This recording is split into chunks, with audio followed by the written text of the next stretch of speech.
Yan mga ka-viewers, welcome back ulit sa aking channel. Mayroon tayong repair ngayon, isa pong Bluetooth speaker. So ito po siya mga ka-viewers. At ang brand nito ay Humo. Yan o.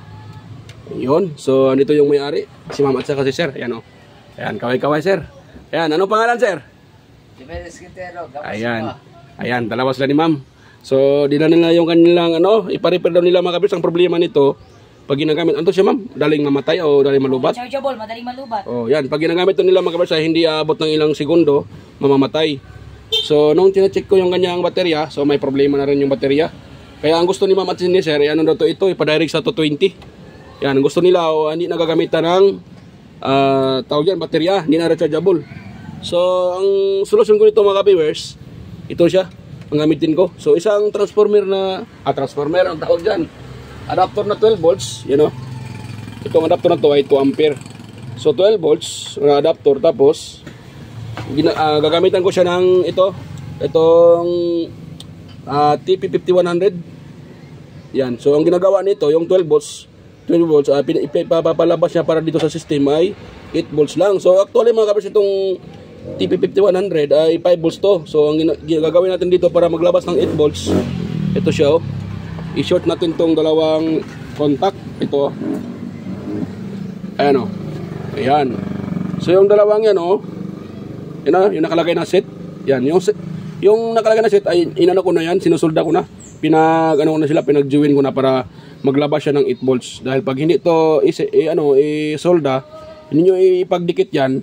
Ang ilalabas nito ay lang. 5 volts lang. 4 volts lang mga ka-viewers. Exactly. 4 volts. So pinagdikit ko siya para 8 volts para itong speaker ni ma'am at sir ay tutunog dahil ito naman siya ay naka-series yung baterya. So ibig sabihin series running 8 volts yung nilalabas.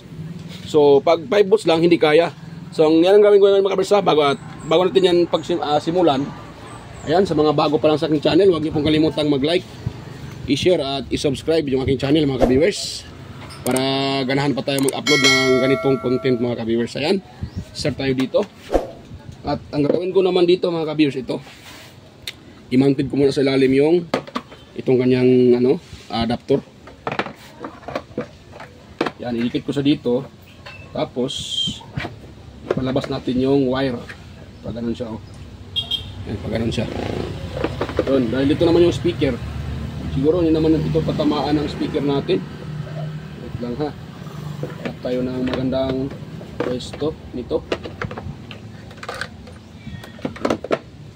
Parang mata. At ito, lagyan ko na lang to ng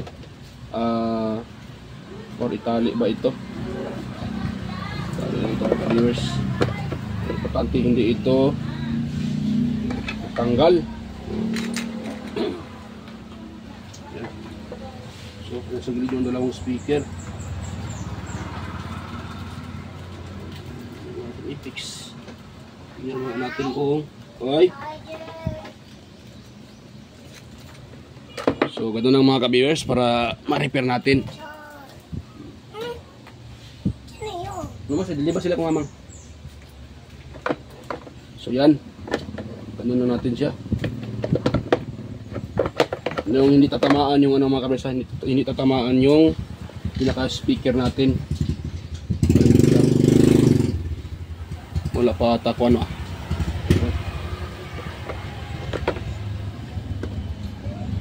Yun, so lagyan ko mo ito ng wire mga ka-viewers at ilabas ko dito sa likod. Yan, para sa labas na ito isaksak. So yan. So yan mga ka-viewers, at na-fix ko na yung kanyang hindi ko na pinapakita sa inyo dahil napakaraming screw nitong speaker na to. So ganun talaga pag ang speaker ay medyo may pagka siya. Maganda yung kanyang tawag dyan, pagkagawa. So madami siyang screw. So ngayon hindi ko na napakita yung paglagay dito sa lalim yung kanyang yung ginagawa kong 12 volts na yung kanina nilagay ko 12 volts na adapter.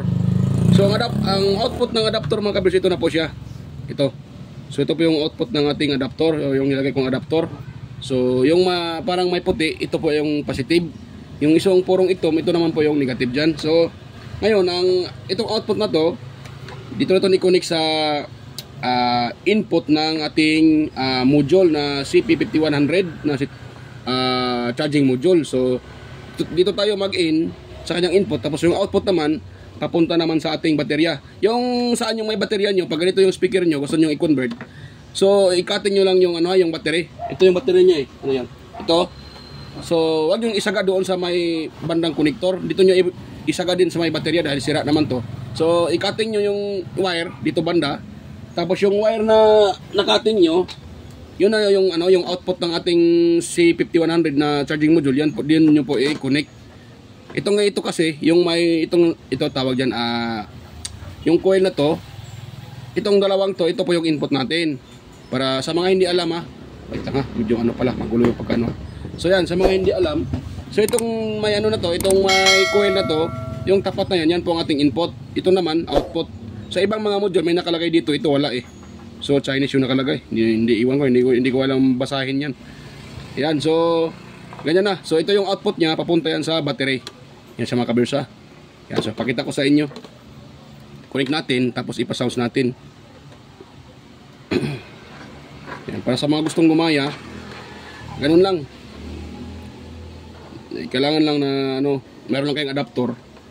Mayroong adapter na 8 volts or 9 volts.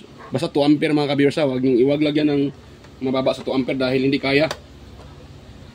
Dahil tinatry ko na to kanina, so hindi siya kaya.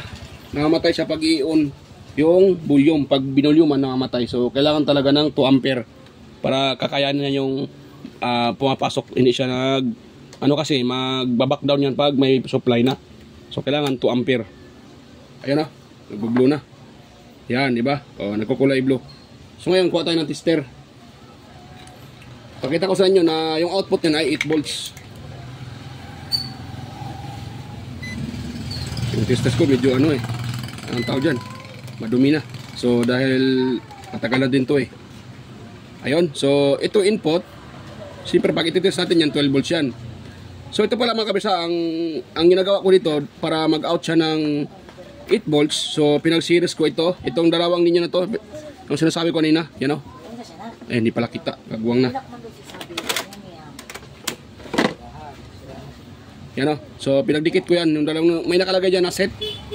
Yan, ididikit nyo yan para maglalabas itong module ng 8 volts. Dahil pag hindi yan ididikit yung dalawang contact, ang ilalabas nito ay 4 volts lang mga ka-viewers. So ganun po siya. So pakita ko sa inyo yung output ng ating 12 volts. 12.3 yung output ng ating adapter. Yan, so yung 12.3, pero ang ilalabas dito sa ating module, ito sa C5100, TP5100, so ang ilalabas niyan ay 8 volts mga ka-viewers. Yan lang dito at saka dito. Yan. 8.4 mga ka-viewers. Di pala kita, kagwang na. Di pala kita. Ayun, nag-fluctuate. Ayan wala ang voltahe. Ayun ako.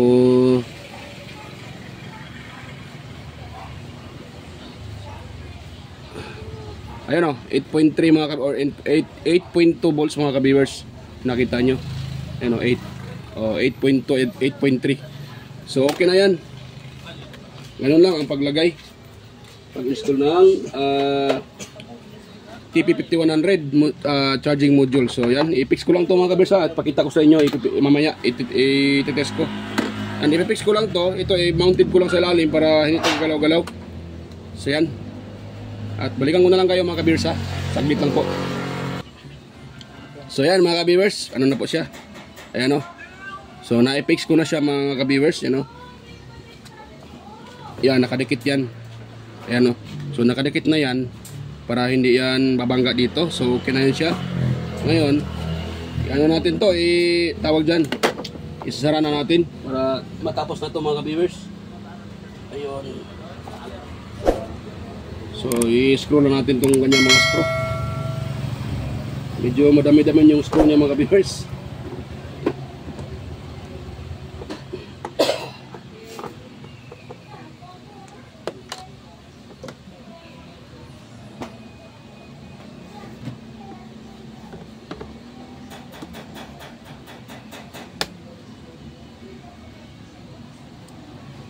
Ito.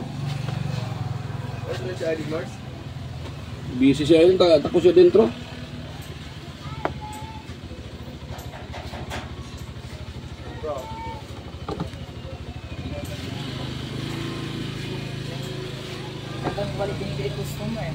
Kan, seorang rasa.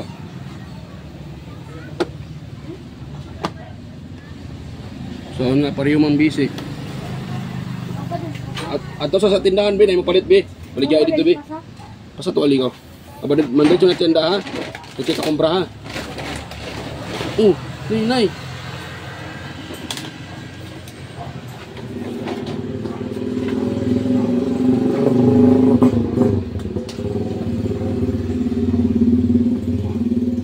Bangga siya. Pero bubukol man.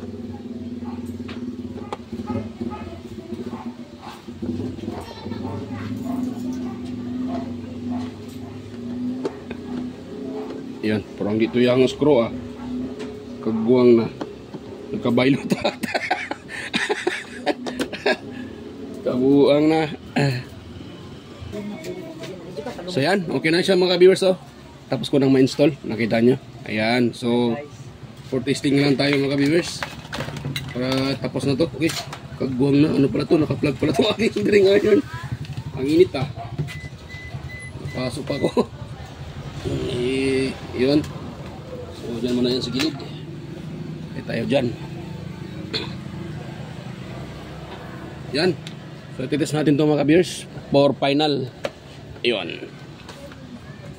Yan. So nakita nyo nag-green sa nabublo sa ilalim mo. Yan. Pag i-on natin yan, yung kanyang power, magre-read naman yan. Yan o. Yan. So uy, kainong bluetooth yun. Yan. Yan, wala natin yan, baka ma-copyright tayo dyan. Ano lang mga viewers. Yan. So okay na. Gumana-gana na yung ating conversion. Rechargeable, convert to easy type. Yan. Ito, sinasaksak na lang siya. Ayan. Nakita nyo. Gumagana na. Ayan. So ayan, tanongin natin yung may-ari kung okay na ba. Satisfied na ba sa kanyang pinaparepair? Ayan ma'am. Anong masabi niyo ma'am? Okay daw. Ayan, okay daw si ma'am. Ayan, okay na daw mga ka-viewers, sabi ni ma'am. Ayan, so okay na mga ka-viewers. So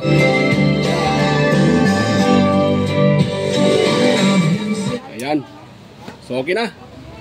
So yan, shout out sa inyo lahat mga ka-viewers. Hindi na ako mag-shout out pa isa-isa.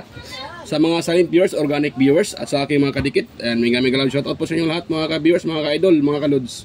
So yan, hanggang dito lang po yung ating video at salamat po sa inyong panonood mga ka-viewers. Ayan, bye-bye po.